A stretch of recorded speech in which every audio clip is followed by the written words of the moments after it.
우리 지난 수요일 스페인 바르셀로나의 마치 상징물과 같은 이 사그리다 파밀리아라는 성당에서 아주 뜻깊은 행사가 열렸습니다. 바로 대성당 중앙에 세워진 예수 그리스도의 탑 준공을 기념하는 행사가 열렸기 때문입니다. 보시는 것처럼 이 사그리다 파밀리아라는 대성당은 세계에서 가장 높은 성당입니다. 1882년 첫 이 공사가 시작한 이래로 무려 144년 만에 세계에서 가장 높은 탑, 이 예수 그리스도의 탑이라는 탑을 완공하였습니다. 특히 이날은 이 대성당을 설계한 세계적인 건축가 안토니 가우디가 세상을 떠난 지 정확하게 100년이 되는 날이었습니다. 30살의 나이에 이 공사의 책임자가 되었던 가우디는 죽는 날까지 40년이 넘게 이 대성당에 자신의 인생을 바쳤습니다. 그리고 이 성당에는 아주 흥미로운 사실이 한 가지가 있습니다. 이 성당에는 예수 그리스도와 그리고 제자 또는 성인들을 상징하는 18개의 탑이 세워져 있는데, 그 가운데 가장 높은 탑이 말씀드린 것처럼 바로 예수 그리스도의 탑이라는 탑입니다. 그런데 그 탑의 높이가 172.5m입니다. 그런데 가우디는 이 탑을 설계하면서 한 가지 원칙을 세웠습니다. 바로 당시에 이 가우디가 이 바르셀로나에 이 건물을 세우는 당시 가장 높은 지형이었던 몬주익이라고 하는 언덕의 높이 173m를 넘지 않도록 설계한 것입니다. 그래서 가장 높은 탑이지만 몬주익이라는 언덕보다는 약 50cm 낮게 그 탑을 설계한 것입니다. 왜 그랬을까요? 바로 그가 가진 신앙과 철학 때문이었습니다. 인간이 만든 작품은 하나님이 만드신 작품보다 더 높아서는 안 된다. 그는 자신이 아무리 위대한 건축가라 할지라도 하나님의 창조 세계를 넘어설 수 없다라고 생각했던 것입니다. 당시 사람들은 가우디를 천재라고 불렀습니다. 그러나 정작 가우디 자신은 자신의 천재성을 자랑하지 않았습니다. 오히려 거대한 자연 앞에서 인간이 얼마나 작은 존재인지, 미약한 존재인지를 그는 깊이 깨닫고 있었습니다. 그래서 그에게 있어 건축은 자신의 이름을 드러내는 수단이 아니라 하나님을 높이는 예배와 같았던 것입니다. 사랑하는 여러분, 이 세상은 끊임없이 우리에게 이렇게 말합니다. 더 높은 곳으로 올라가라. 더 많이 소유해라. 더 큰 성공을 이루라고 우리를 부추깁니다. 더 높은 자리에 올라 더 큰 영향력을 가지라고 말합니다.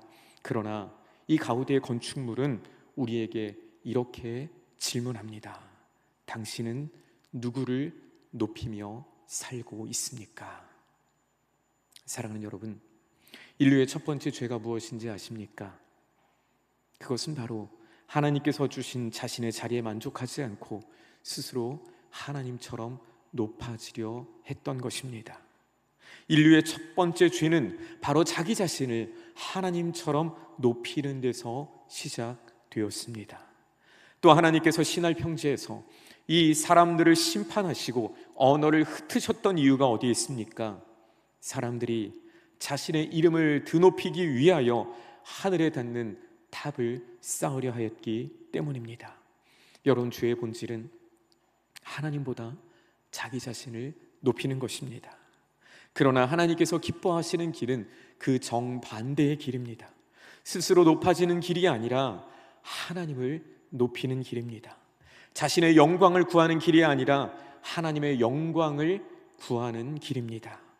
사랑하는 여러분, 끊임없이 경쟁하고 높아지려는 이 세상 속에 살고 있지만 우리는 그 예수 그리스도를 닮아 겸손의 길을 걸어가실 수 있기를 바랍니다.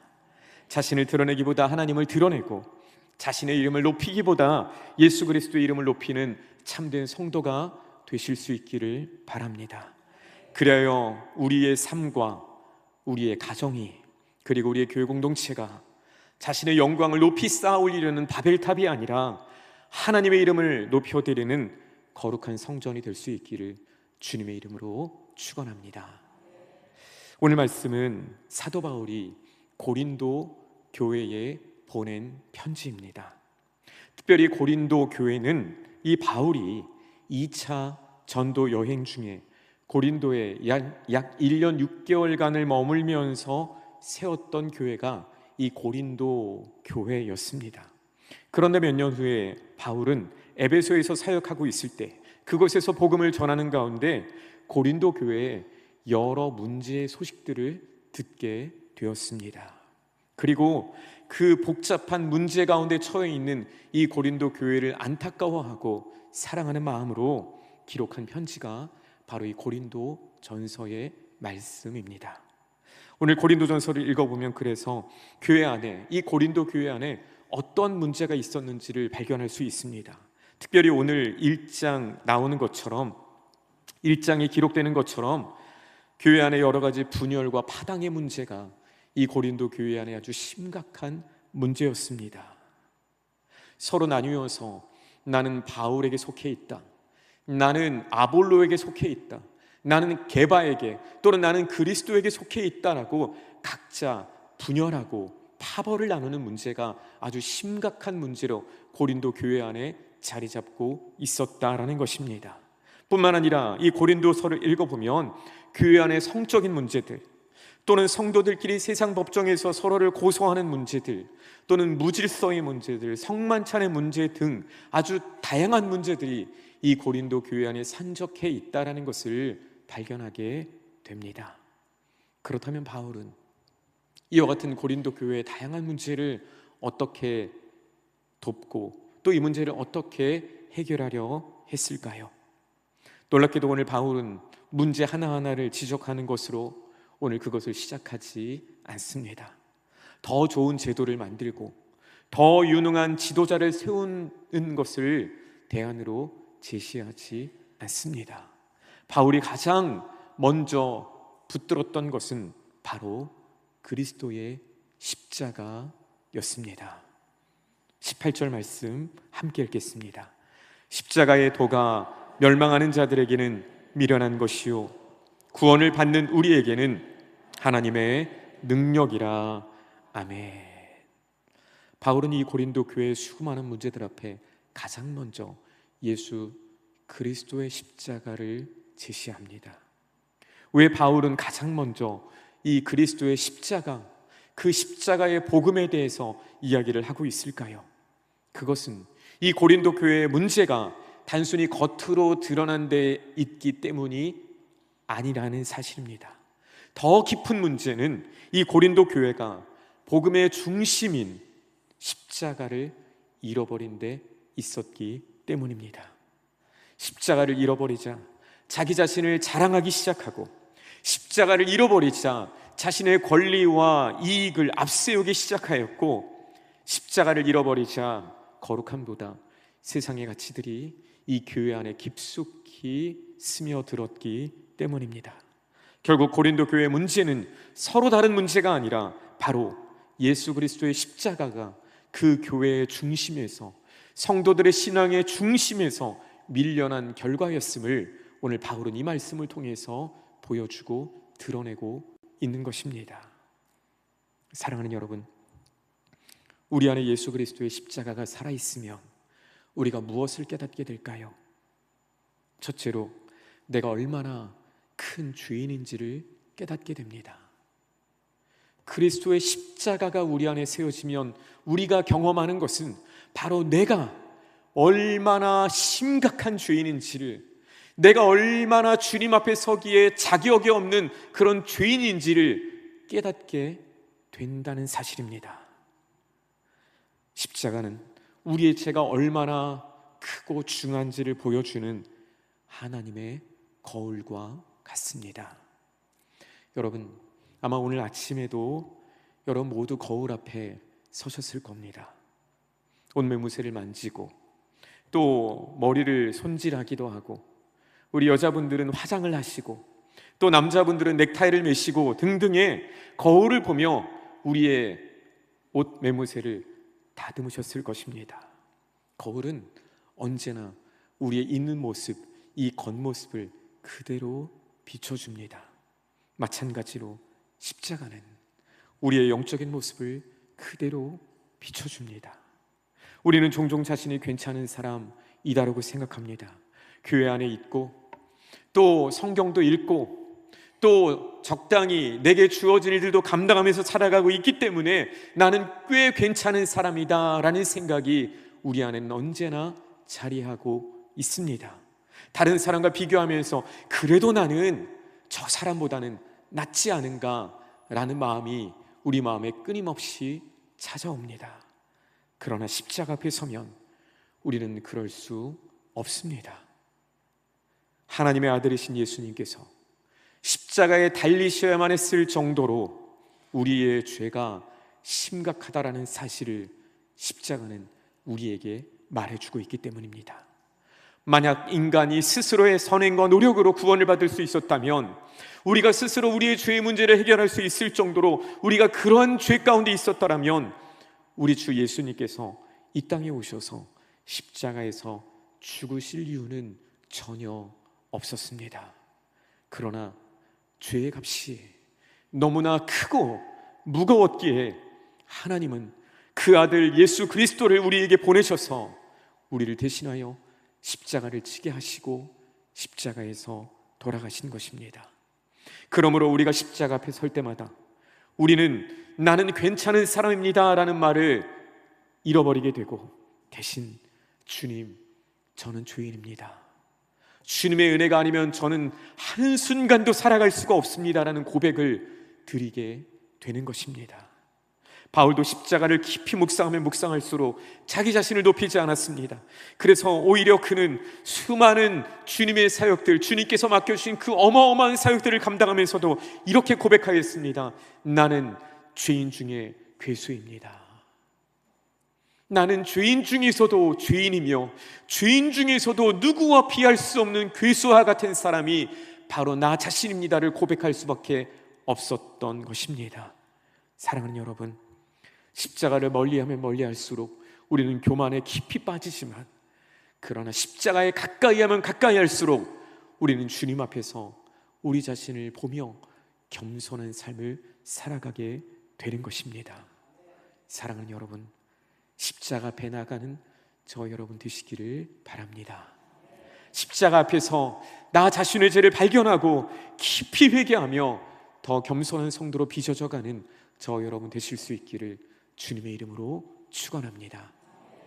동시에 십자가는 나의 죄, 내 죄가 얼마나 심각한 것인지를 깨닫게 할 뿐만 아니라 하나님의 은혜와 사랑이 얼마나 크고 놀라운지를 깨닫게 합니다.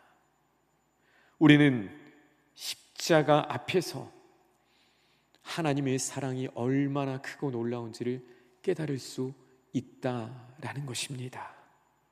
십자가는 단지 우리의 죄를 보여주는 거울로만 서 있는 것이 아니라, 십자가는 죄인을 향한 하나님의 사랑을 가장 선명하게 보여주는 마치 창문과 같다라는 것입니다. 그래서 우리가 그 십자가를 통해서 하나님의 사랑을 보게 되고, 그 십자가를 통해서 하나님의 은혜를 경험할 수 있게 되는 것입니다. 하나님께서 우리의 죄를 모르시기 때문에 예수님을 보내신 것이 아니라 우리의 깊은 죄를 아시기 때문에 예수님을 보내셨습니다. 그리고 우리의 감추어진 죄까지 아시기 때문에 그 아들 예수 그리스도를 십자가에 내어 주셨습니다. 그럼에도 불구하고 우리를 끝까지 사랑하시는, 끝까지 찾아오시는, 끝까지 우리를 버리지 않으시는 그 하나님의 사랑이 바로 십자가에 담겨 있습니다. 그러므로 우리는 그 십자가 앞에서만 비로소 우리 인생의 진정한 가치를 발견할 수 있습니다. 세상에서 우리가 가지고 있는 어떠한 지위, 세상에서 가지고 있는 어떠한 성공, 세상에서 우리가 이룬 어떤 업적으로 우리의 가치를 스스로 증명할 필요가 없습니다. 다른 사람과 비교하면서 내 존재의 가치를 확인할 필요도 없습니다.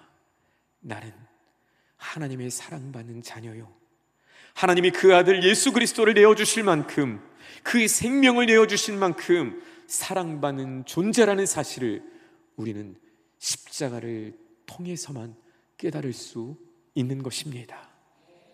그러므로 십자가를 바라보는 사람은 절망하지 않습니다. 오히려 십자가 앞에서 소망을 품을 수 있습니다. 나의 죄가 아무리 크다 할지라도 하나님의 은혜가 그것보다 더 크고, 내 상처가 아무리 깊다 하여도 하나님의 사랑이 그것보다 더 깊다라는 사실을 십자가는 우리에게 말해주기 때문입니다. 또한 십자가 앞에 서 있는 사람은 더 이상 자기 자신을 자랑하지 않습니다.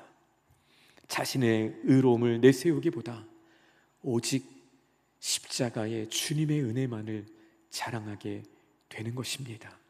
그래서 바울은 나의 나 된 것은 오직 하나님의 은혜입니다 라는 사실을 일생 고백할 수 있었던 것입니다.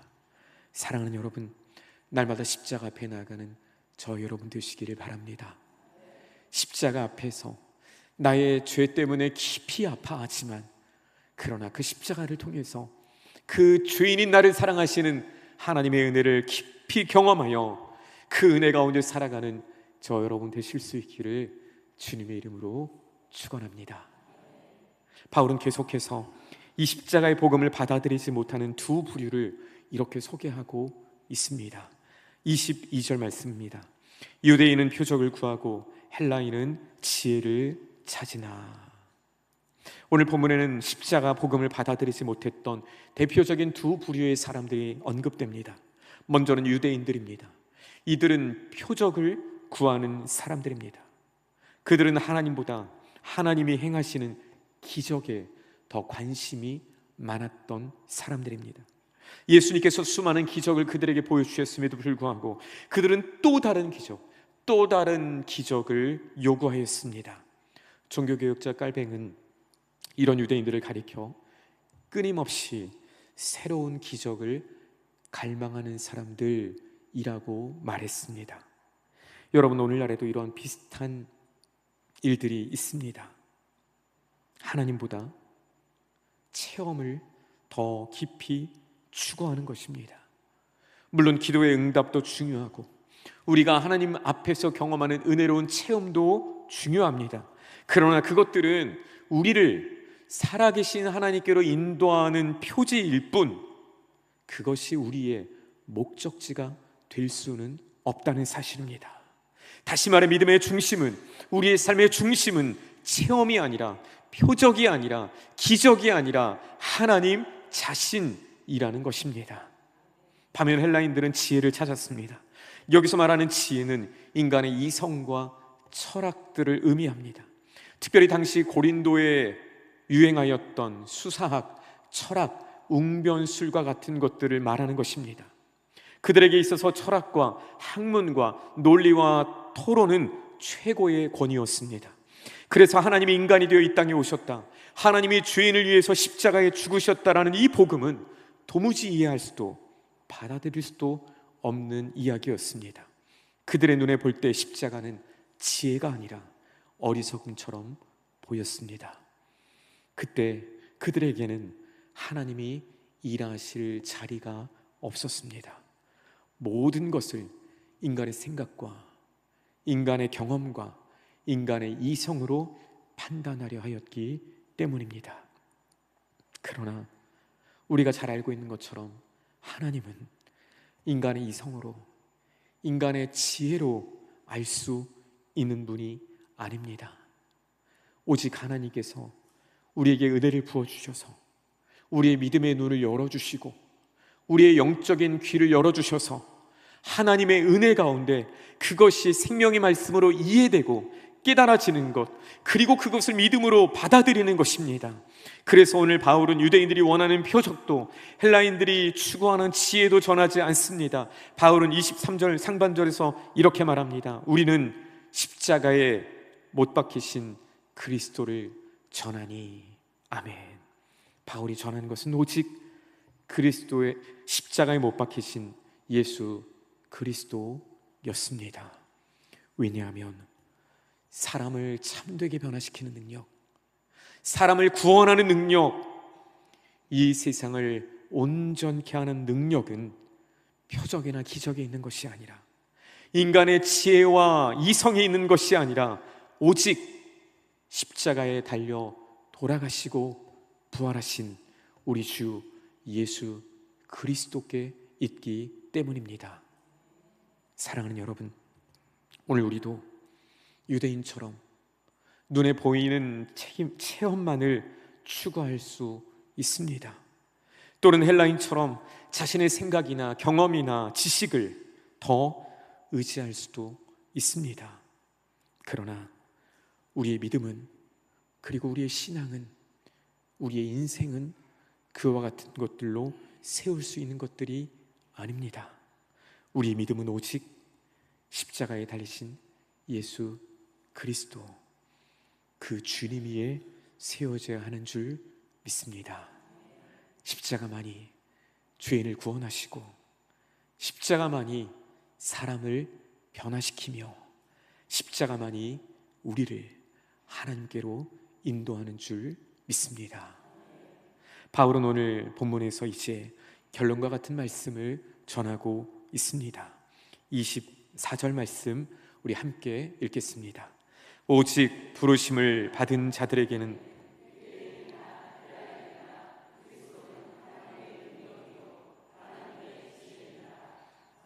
아멘. 사랑하는 여러분, 어떻게 그 참혹한 주님의 십자가, 그리스도의 십자가가 하나님의 능력과 지혜가 될 수 있을까요? 오직 십자가만이, 오직 복음만이 사람을 진정으로 변화시키기 때문입니다.